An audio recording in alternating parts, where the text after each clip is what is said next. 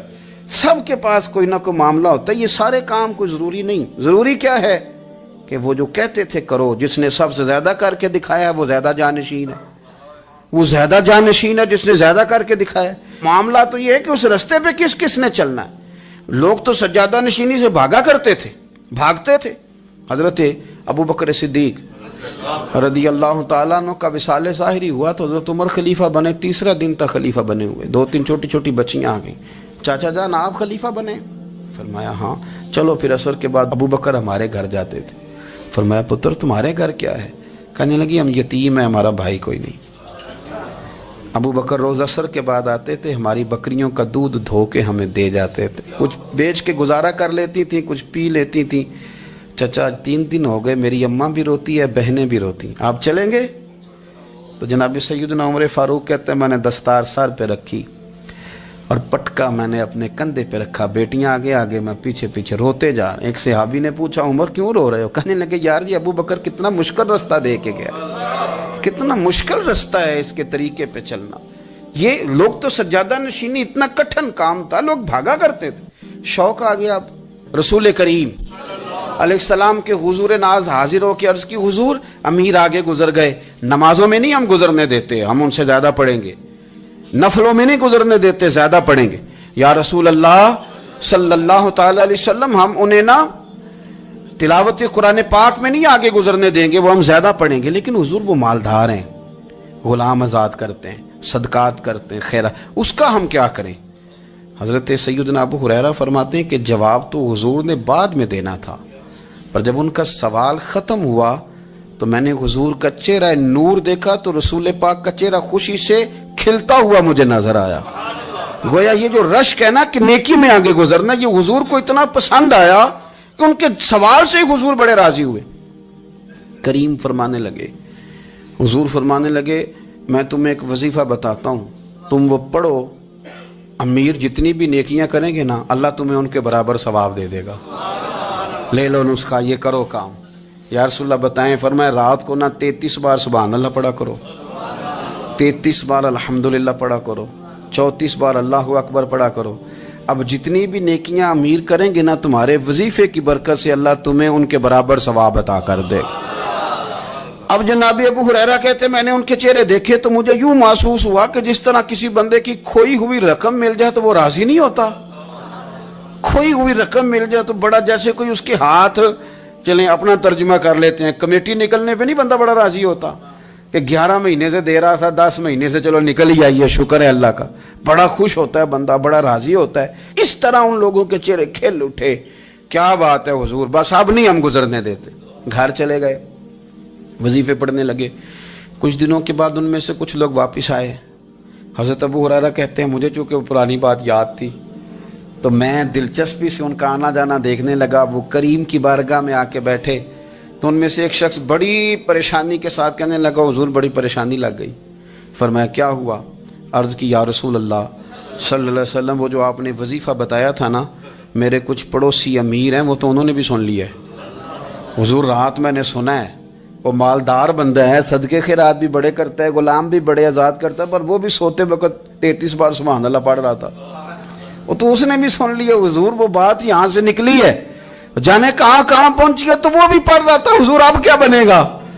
تو کہتے ہیں اس کے سوال پر بھی میرے حضور بڑے ہی مسکرائے، باقاعدہ دہک ہو گیا حضور کے، دہک ہو گیا، سرکار کھول کے نہیں مسکراتے، لیکن آج حضور اتنا مسکرائے کہ میں نے حضور کے مقدس دانتوں کی زیارت کر لی، دہک ہو گیا باقاعدہ حضور کا۔ حضور فرمانے لگے انہوں نے بھی سن لیا حضور، اور سن کے پڑھنا بھی شروع کر۔ اب بات کو سمجھیں کہ کسی امیر نے یہ نہیں کہا کہ یہ تو غریب کے لیے وظیفہ تھا، میں کہتا ہوں اللہ اللہ کا مزاج ہی نہیں، مزاج یہ کہ سیاست کیسے کرنی ہے، چکر کیسے چلانا ہے، کوئی کہانی کیسے سنانی ہے، ادھر ان کو ملا، حالانکہ بات تو غریبوں سے ہو رہی تھی، حضور وہ تو انہوں نے بھی پڑھنا شروع کر دیا۔ اب ہم کیا کریں؟